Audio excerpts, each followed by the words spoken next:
Hello, everybody. How you doing? Pretty good, I'd imagine, if you're an Arsenal fan.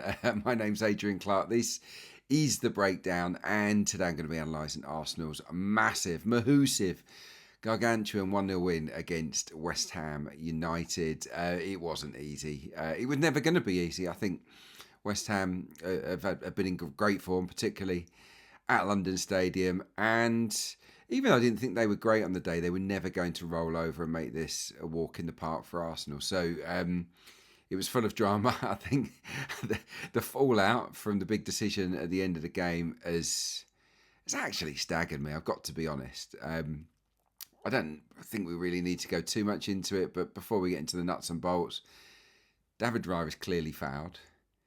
It's a free kick. You can't allow the goal when you've seen that foul on David Raya. People will talk about other fouls going on in the box, but that happens at every corner for and against Arsenal. And the only foul that really matters in that particular moment, as David Raya is going to catch the ball, is David Raya. Is he impeded trying to catch the ball? And the simple answer is absolutely. Of course he is. Free kicks, goalies get free kicks if you blow on them. Let alone, hold their arm down, put your arm around their neck, pull their shirt. I mean, it's the clearest foul you could ever wish to see. The fact that so many people are choosing not to see it that way should stagger me, but it doesn't. And I think we all know why it doesn't stagger me and why we're not surprised. But look, we move on. It was the right call. Well played, Darren England, and well played, Chris Kavanagh, for coming to the right decision. So, we move on. In terms of the game, I kind of want to. You could kind of break it down into thirds, really, can't you? Because the first 28 minutes until Ben White came off, I thought we were brilliant. I thought we played some lovely football, completely dominant. Then Ben White gets injured, and Mikel Arteta makes a real surprise choice, a choice that he definitely regretted, no doubt about that. I thought at the time, I said on commentary at the time, I'm not sure about this, moving Declan Rice to right back and bringing on Zubimendi. I wasn't sure about it. In fairness to Mikel, he corrected it at half-time, but to correct it at half-time, he had to sacrifice Calafiori. Now, he didn't look injured to me. I think that was a tactical change. He didn't feel he could take Zubimendi straight off, so that then took Lewis Skelly out of midfield, and we didn't improve massively, did we? Even though Mosquera gave us more balance at right back, and having Rice back in midfield was good. And then I think from 67 minutes onwards, so that 28 minutes to 67 minutes, kind of we weren't very good. And then the last bit, when Odegaard came on, much better, and Odegaard was sensational. We get the goal, and even though there's some hairy moments towards the end, some really hairy moments, it was better, and the balance of the team was better. I'm going to go through what those thirds look like now, actually, in terms of the XG maps, okay, because this really does tell a clear picture of what happened. So let's start with minute 1 to minute 28 when Ben White had to go off injured. Here you go. This is the XG map, 9 shots to 0. For Arsenal. Look at all those shots inside the 6-yard box. Yes, there was a couple of scrambles, but we played some really nice football, and we're unlucky not to score more goals. Let's flip it now to the long period between the 29th minute and the 67th minute. A large passage of the game. 0.08 XG there for Arsenal on the right. Just 3 shots, none on target. All 3 shots speculative and from distance. Look at West Ham. They're in the game, aren't they? They're getting their efforts away. 6 shots, 2 on target. So not a good period for us. Odegaard and Havertz come on, and later Madueke, and we do pick up towards the end. We get the goal.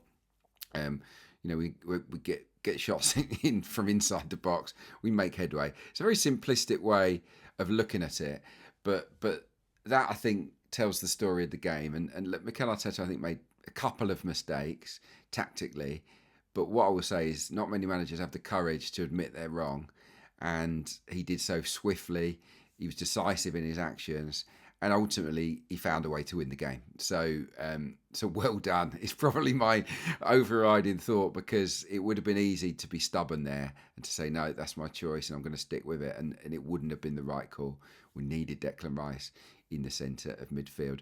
Let's talk about the early stages, shall we? Because I think it provides an indication of why Mikel Arteta did go for Rice at right back rather than just put Mascara on. I think he went for Rice at right back because the way that we were building up from the back saw him at right back. Let's have a look at it. Here you go. This is an example from very early on in the game where the defence is deep, they're knocking the ball around and they give it to Miles Lewis-Skelly, who's in acres. He's very much the defensive pivot. White has pushed on there, circled towards the halfway line, and Rice has pulled out of midfield to right back. This is not that much of a surprise. We've done this at times throughout the season. But yeah, that I think was why he thought, oh, well, Rice is over on the right a lot anyway. Maybe that will work, and it just didn't. It worked him pulling out there and sort of switching positions with White, but him being stuck out there, stranded out there, just wasn't working, and we needed him inside the middle of the park. There's some really good stuff early on in the game. Most of it I thought came through Miles Lewis-Skelly, who was terrific yet again. Absolutely outstanding. So calm, so brave. Let's pick up this move here, actually. I want to show you this. At the top of the screen, you see Rice there, again, at right back in the build-up phase. Ben White really far forward. And Saliba just pops it into Miles Lewis-Skelly. And he turns, he's pressured, he turns, and he finds Calafiori, who's come into that inside position from the left. Very difficult to mark.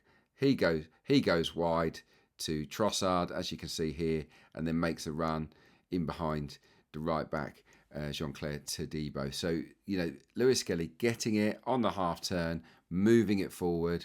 Calafiori at left back, taking up some great positions.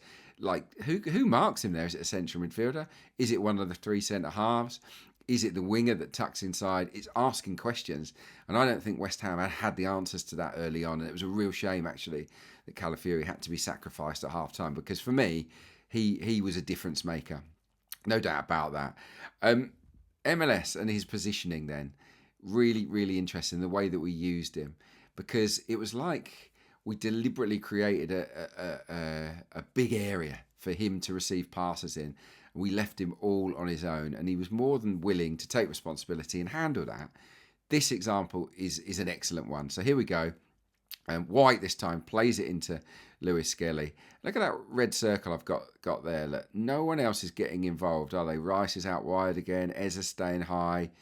Calafiori's keeping out of it. There's 4 or 5 West Ham shirts and Miles Lewis-Skelly in that central area. But White's brave enough to play it to his back foot. He turns, has a dribble and makes something happen. Now, that was absolutely not an isolated incident. And you'll remember this move because it was a fantastic move. And it started with something really, really similar. So here you go. Again, it's White into Lewis-Skelly. Look at the space. Look at the centre-backs, how deep they are.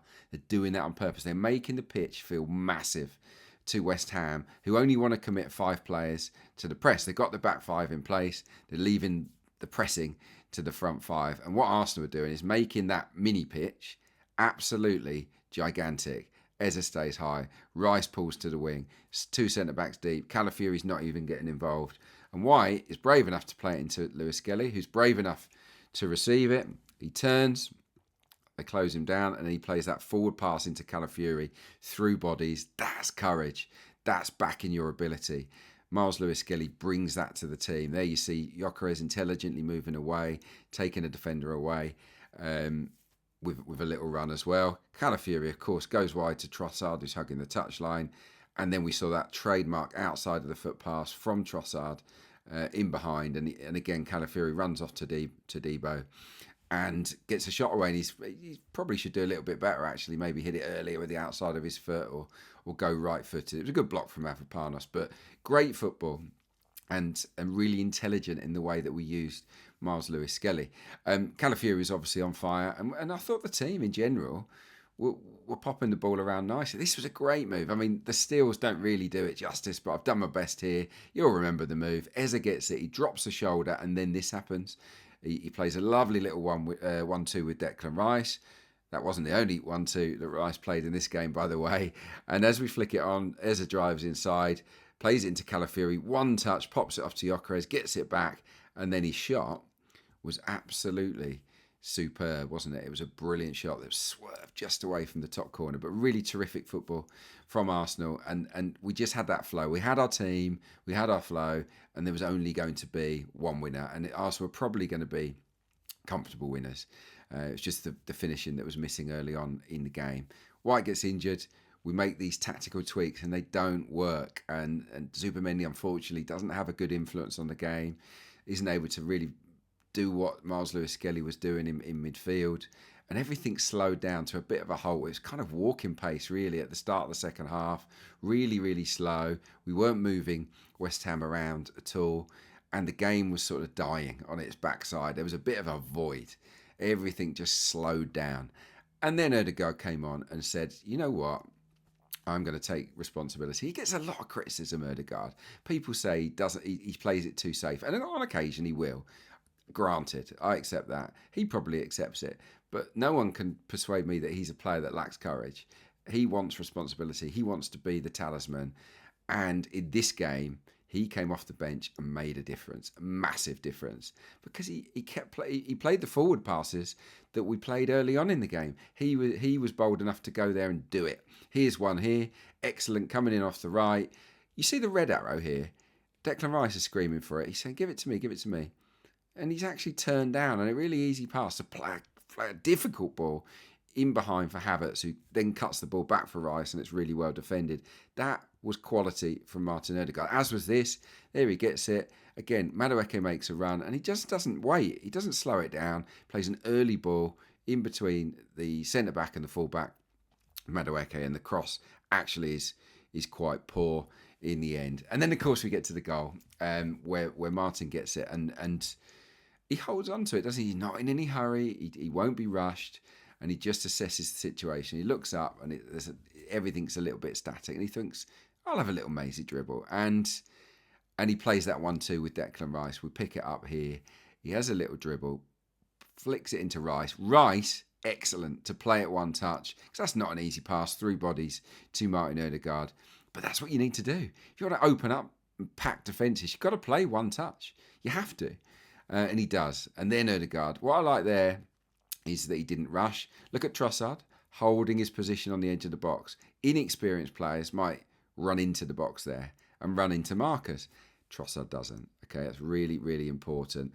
There we see Odegaard dribbles with the ball and he waits and waits. Rice is screaming for it. He's been pointing for it for the last 3-4 seconds. Give it to me, give it to me.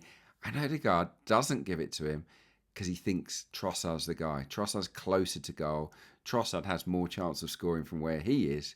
So Trossard, who's been basically waiting on the edge of the box, just steps forward there and he strokes it into the back of the net. And that was absolutely sensational. Brilliant moment, hopefully an iconic moment in Arsenal's history because, you know, that felt like a big, big goal. Right, Arsenal, it wasn't plain sailing.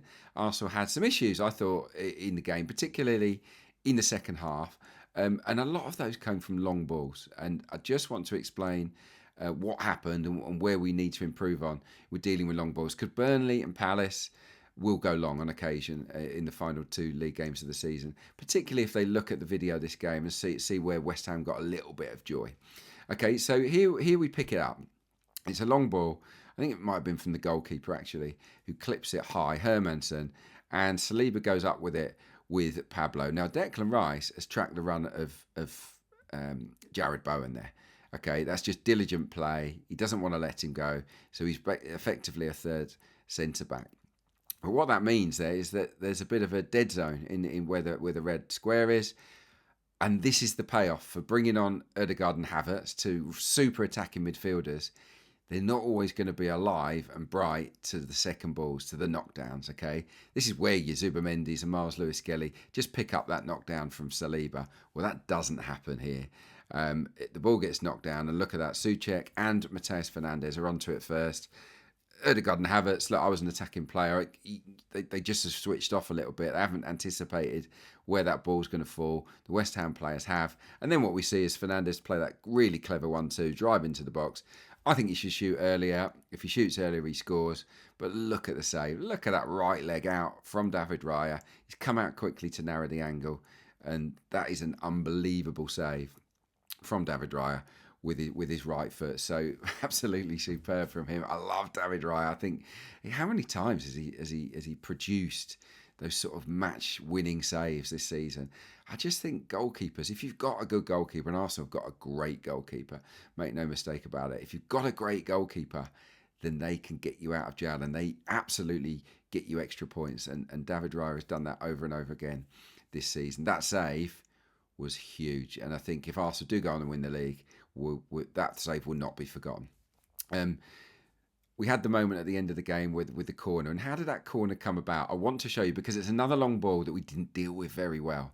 Okay, so let's pick it up here. It's a long ball this time, I think, from Fernandes on the right-hand side. And as you see, Saliba's got Pablo, Gabriel's got Callum Wilson, the two forwards. But Mavropanos, the centre half, has just risked it. He's come up and he's decided to go on a bit of a run to try and cause chaos. Mosquera and Madueke are spare there. Madueke doesn't need to worry about Somerville, the number 7 at the bottom of the screen. He's not the danger. So Mosquera and Madueke have to deal with Mavropanos here. They have to. Rice has passed him on. He's looking after Bowen. You can see it there. So the ball comes in, and while the ball is in midair, unfortunately, Mosquera and Madueke don't take responsibility. They retreat, they drop, and in the end, Saliba has to free himself from Pablo at the last second to try and get out to pick up Mavropanos because the ball lands on his head. It wasn't Saliba's job to do that. It really should have been Mosquera saying, my ball is my man, and he steps forward and he wins that header. He retreats.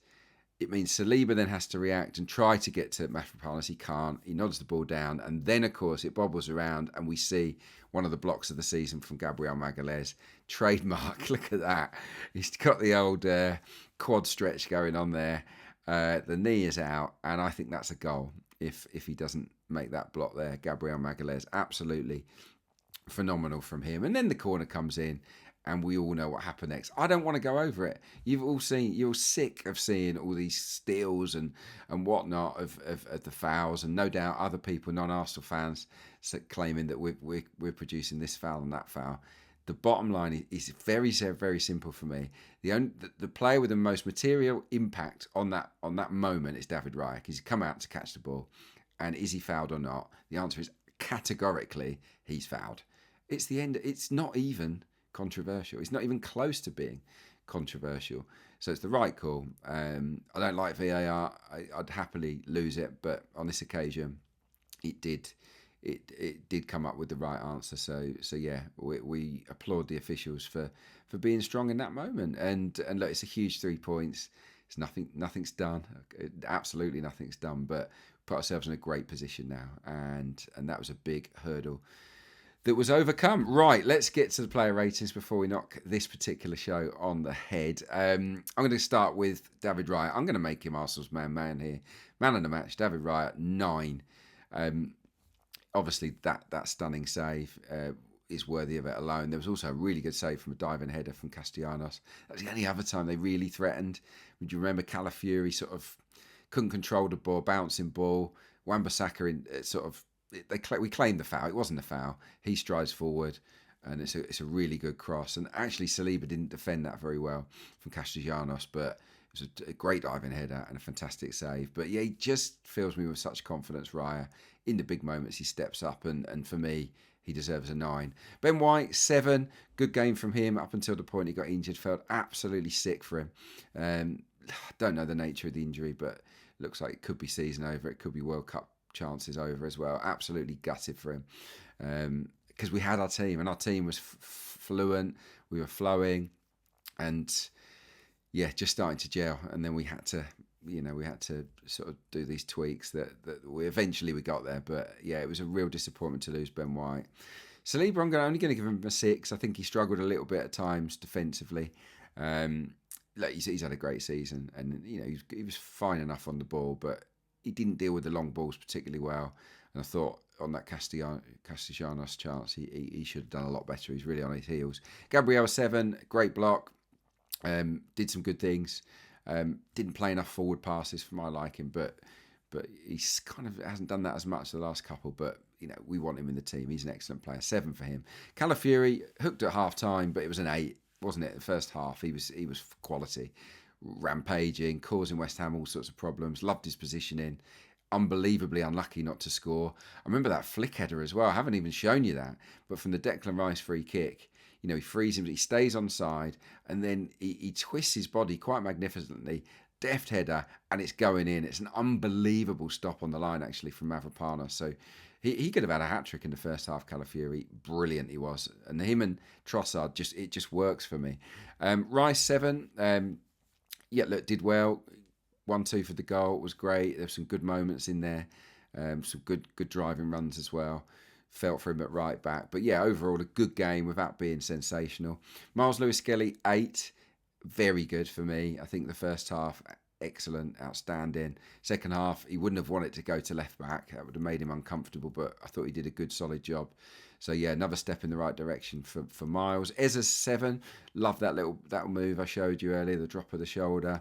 Got a couple of shots away, but for me in the second half he slowed down too much. He was playing at walking pace, and I think he needed to inject a little bit more urgency into his game and to just speed things up. I still think he had a good game, but just a 7 for me. Saka's 6, didn't look quite right to me. A couple of wasteful shots where I'd expect him to curl it rather than put his laces through it. Did okay, but it just didn't look quite right in this game, unfortunately. So yeah, just an average performance. 6 for Saka. Trossard's an 8, excellent. Obviously the goal is absolutely priceless, isn't it? You can't put a value on that goal, but great work rate. Excellent first half as well, working with Calafiori. Yeah, I just thought he was in great nick in this game. Very, very good. And Victor Gyökeres, I'm going to give him a 7. Didn't have much of the ball in the second half, but I thought in the first half his link play was quality. Here's his successful pass map from the first 45 minutes only. And as you can see, receiving the ball in great areas inside the final third, inside the opposition half, popping it off, linking plays, knitting moves together. Excellent from Victor Gyökeres, I thought. Constant threat. Then we get to the subs. Zubimendi, I felt for him, obviously coming on and then coming off, but it was the right call. It was brutal, but it was the right call. He wasn't terrible, but he didn't impact the game. Didn't really take it by the scruff of the neck. Just a 5 for me for Zubimendi. Here's his successful pass map, and the reason I want to show you it is because we've seen Lewis-Skelly play those forward balls through the lines. If you look at it here, we're kicking from right to left. It's not a pass. It's one pass going into the final third, really, there in the entire time he was on the pitch. Nothing really inside the final third at all. Everything's sort of central, sideways. It's easy. Didn't really go out and hurt the opposition. Mosquera came on and did a good solid job. I've criticised him for that moment where I think he should have gone and attacked the ball with Mavropanos, but in general, I think he handled the occasion okay. So it's 7 for me. Madueke and Havertz are 6s. Madueke's end product wasn't great, but he did at least make some good runs. Havertz the same, made some good runs. Didn't ultimately deliver a big moment, but they did okay. And Odegaard for me, he's up there with. I know it's a short spell on the pitch, but his part in the goal, just the way he elevated the team when he came on. I'm going to go a 9. He's not star man. I think giving that to Raya, but he couldn't have been much better in the time that he was on the pitch, Martin Odegaard. So excellent from him. What about the manager, Mikel Arteta? I'm really conflicted here. But ultimately, I don't think it was a great day at the office for Mikel Arteta. I think that he got that big call wrong. I don't know why he made that decision not to just go like for like with Mosquera. He overcomplicated it by going with Rice. And then, of course, I will credit him for changing his mind, but then he has to take Lewis-Skelly out of midfield, which he really wouldn't have wanted to do. He has to take off Calafiori, which he really probably wouldn't have wanted to do. There's talk that he was injured. I'm not sure about that. And we finally got there, but it was all a little bit higgledy-piggledy. So I think in terms of his decision making, it's a 5. But what I will say is that he did brilliantly to correct the mistakes, and I thought that ultimately he stepped up. So probably in the end, it's probably more of a 6 because he wasn't stubborn, and I think there's a lot to be admired about that. Right, Arsenal did it then, absolutely superb. Now it's Burnley. Got a nice week off as we prep for that one. No manager at the moment. Scott Parker, of course, left the club. They did give Villa a good game, 2 apiece at the weekend. So they're playing with a bit of freedom. They're already down, of course. But hopefully at Emirates Stadium, final home game of the season, red hot atmosphere. Hopefully we can blow Burnley away and really pile the pressure on Manchester City before they play Bournemouth, of course, in that pivotal extra game. Well, that's it for me. Thanks for all the likes. Thanks for all the subscriptions. Really, really appreciate it. If you do press like, it just shares it. It helps generate more views. The comments are great. Sorry if I didn't get back to you last time. I've read loads and loads of them. Absolutely love the community that we've built here on this channel. And long may it continue. So yeah, that's all for me for today. Yeah, I'll catch you soon. I'm not sure when, but yeah, just relax, breathe, and get the energy up for Burnley at home next Monday. It's going to be absolutely massive. Right, I'll see you soon. Bye bye.